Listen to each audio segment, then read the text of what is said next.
आज है 12 मई 2025 दिन सोमवार। Welcome back to clean news UP. चलिए देखते हैं उत्तर प्रदेश की 25 फटाफट बड़ी खबरों को।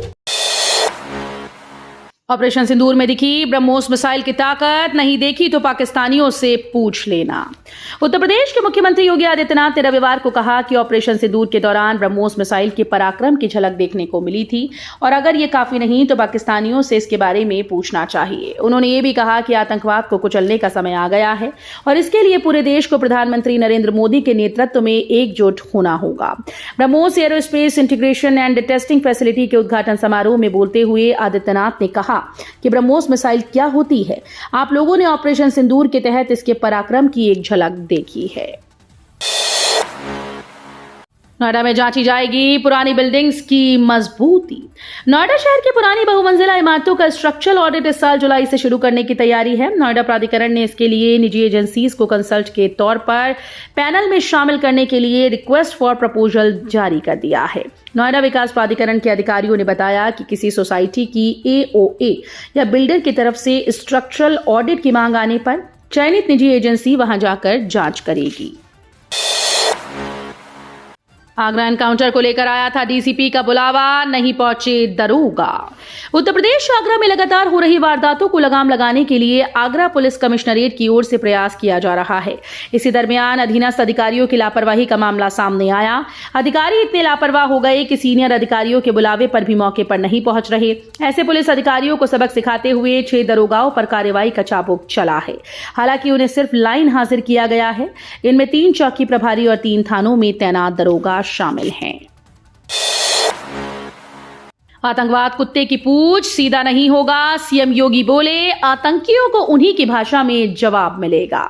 मुख्यमंत्री योगी आदित्यनाथ ने रविवार को पाकिस्तान और उसके द्वारा संरक्षित आतंकवाद पर जमकर बरसे। उन्होंने कहा कि आतंकवाद कुत्ते की पूंछ है जो कभी सीधी नहीं होने वाली, जो प्यार की भाषा मानने वाली नहीं, उसको उसी की भाषा में जवाब देने के लिए तैयार रहना होगा।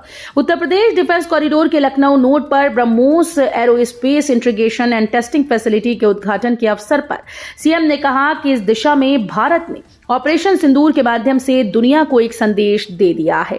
अब समय आ गया है जब आतंकवाद को कुचलने के लिए हम सबको एक स्वर से प्रधानमंत्री मोदी जी के नेतृत्व में इस अभियान से जुड़ना होगा। बासमती धान के निर्यात के लिए बनेगा क्लस्टर, प्रक्रिया हुई शुरू, किसानों की बढ़ेगी आय। हाथरस जिले में पैदा होने वाले बासमती धान को निर्यात करने के लिए क्लस्टर बनाया जाएगा। विभाग ने इसके लिए तैयारी शुरू कर दी। क्लस्टर बनने से धान की पैदावार करने वाले जिले के करीब 13,000 किसानों की आय बढ़ेगी। प्रदेश में 8 लाख महिलाएं बनेंगी संपत्ति की मालकिन। 1 साल में 4 लाख करोड़ की संपत्ति होगी उनके नाम। सीएम योगी आदित्यनाथ ने महिलाओं को 1 करोड़ रुपए तक की संपत्ति खरीदने में 1% अतिरिक्त स्टैंप शुल्क में छूट देने को कहा।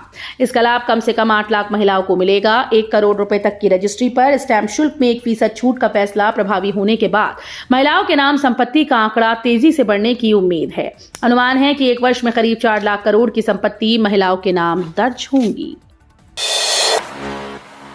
अब हर महीने आईटीआई में लगेंगे जॉब और अप्रेंटिसशिप मेले, रोजगार के लिए बढ़ेंगे अवसर। व्यावसायिक शिक्षा, कौशल विकास और उद्यमशीलता विभाग ने इस साल पहली बार आईटीआई में होने वाले कार्यक्रमों का कैलेंडर जारी कर दिया है। इसमें जिला व मंडल के प्रमुख आईटीआई में हर महीने रोजगार मेला लगेगा। वहीं हर महीने अप्रेंटिसशिप मेले का भी आयोजन होगा। काशीवासियों को जल्द मिलेगी रोपवे, हेलीपोर्ट जैसी सुविधाएं, सड़कों का बिछेगा जाल। बीते 2 दशक में बनारस विकास की नई ऊंचाइयों को छू रहा है। विकास की ये यात्रा निरंतर आगे बढ़ रही है। शिक्षा, स्वास्थ्य, परिवहन, पर्यटन के क्षेत्र में खूब काम हुआ। जल्द ही रोपवे, हेलीपोर्ट, स्काई वॉक जैसी कई सुविधाएं मिलने लगेंगी। इन्हीं सुविधाओं के चलते काशी विश्व फलक पर चमक उठेगी। पब्लिक ट्रांसपोर्ट के रूप में रोपवे चलाने वाले देश के पहले शहर के रूप में काशी न केवल पर्यटकों को रिझाएगी बल्कि यहां रहने वालों की सुविधाओं में 4 चांद लगाएगी। अखिलेश यादव बोले, इंटरनेट जैसी तकनीकी सेवाओं पर हो रहा सरकार का नियंत्रण। सपा प्रमुख अखिलेश यादव ने कहा कि आज लगभग हर हाथ में मोबाइल है। हर तरह के जमीनी, हवाई वाहनों और जलपोतों तक में जीपीएस लगा है और हर तरह की गतिविधि, चाहे वो प्रशासनिक, शासकीय हो, बैंकिंग हो या विविध संवेदनशील सूचनाओं का आदान प्रदान, सब कुछ इंटरनेट पर ही निर्भर है। ऐसे में कम्युनिकेशन एक बेहद संवेदनशील मुद्दा बन गया है। इन लोगों को बिना झगड़े वाली जमीन दिलाएगी यूपी सरकार, 1 महीने में तैयार होगी। यूपी सरकार अब निवेशकों को बिना झगड़े वाली, झंझट वाली जमीन दिलाने का काम करेगी। इसके लिए भूमि बैंक प्रबंधन का नया सिस्टम बनेगा। इसके लिए सभी औद्योगिक विकास प्राधिकरण अब 1 महीने में इससे संबंधित कार्य योजना बनाएंगे। नोएडा, ग्रेटर नोएडा, ईडा, बीडा व यूपी सीडा आदि औद्योगिक विकास प्राधिकरण पहले जिले के हिसाब से जमीन की उपलब्धता का ब्यौरा तैयार करेंगे। गोरखपुर में शाम होते ही इस चौराहे की सड़क हो जाएगी व्हीकल जोन, जीडीए करा रहा कायाकल्प। शहर के हृदय स्थली गोलघर के बीच करीब 4 दशक पहले वजूद में आए इंदिरा बाल विहार के बाहर और भीतर की सूरत जल्द ही पूरी तरीके से बदल जाएगी। पार्क की सड़क को स्मार्ट रोड बनाने का कार्य 15 जून तक पूर्ण हो जाएगा। इसके लोकार्पण के साथ ही इंदिरा बाल विहार के सामने की सड़क को शाम 5 बजे से रात 11 बजे तक के लिए नो व्हीकल जोन घोषित कर दिया जाएगा। अब फ्री नहीं, मंत्री सचिव को भी देना होगा सर्किट हाउस विश्राम गृह का किराया। लोक निर्माण विभाग के सर्किट हाउस, निरीक्षण भवन और विश्राम गृह में अब मंत्री और सचिव के मुफ्त रुकने की व्यवस्था खत्म कर दी गई। अब इनको भी रुकने और कमरा बुक कराने के लिए भुगतान करना होगा। ये व्यवस्था आजादी के बाद पहली बार लागू की गई। इसके साथ ही लोक निर्माण विभाग ने विभिन्न प्रकार के कमरों के किराए की दरों में बढ़ोतरी की है। माध्यमिक स्कूल के विशेषज्ञ शिक्षकों ने मांगी पुरानी पेंशन। अशासकीय सहायता प्राप्त माध्यमिक स्कूल में तैनात विषय विशेषज्ञ शिक्षकों ने पुरानी पेंशन की मांग तेज कर दी है। शिक्षकों का कहना है कि जब 1 अप्रैल 2005 से पहले निकाले गए विज्ञापन पर नौकरी कर 5000 माध्यमिक शिक्षकों को पेंशन मिल सकती है, तो आमेलित शिक्षकों को क्यों नहीं। प्रदेश भर में 2250 आमेलित शिक्षक माध्यमिक स्कूल्स में बच्चों को पढ़ा रहे हैं। उत्तर प्रदेश माध्यमिक शिक्षक संघ की रविवार को आयोजित बैठक में शिक्षकों ने पुरानी पेंशन के लिए आंदोलन की चेतावनी दी।